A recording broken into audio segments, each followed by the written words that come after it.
দাদা এই তো দাদা, তোমার তো সেই আইবুড়ো চপের থালি খেয়েছিলাম, হ্যাঁ। এ নিয়ে তো আমার বিয়ে হয়ে গেছে, আমার বন্ধুর বিয়ে হচ্ছে না। বাহ খুব ভালো কথা, তোমার বিয়ে হয়েছে, তোমার বন্ধুর বিয়ে হচ্ছে না, ঠিক আছে তাহলে একটা আইবুড়ো চপের থালি তোমাকে পার্সেল করে দিই।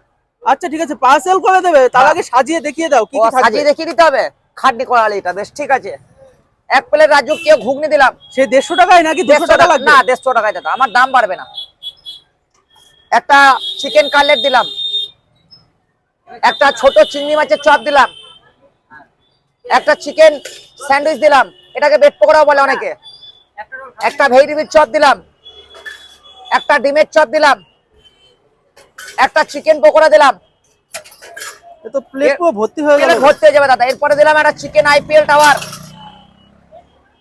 এরপর যাচ্ছে এক বাটি স্যালাড। মাত্র 150 টাকায় আইবুড়ো চপের থালি। তাহলে বন্ধুর জন্য নিয়ে যাবো, বন্ধু বিয়ে হবে তো? বন্ধু 100%। 100%? 100%, এক মাসের মধ্যে তোমার বিয়ে হয়ে যাবে তোমার বন্ধুর। বাহ ঠিক আছে, তাহলে এটা এখন প্যাক করে দাও। ঠিক আছে।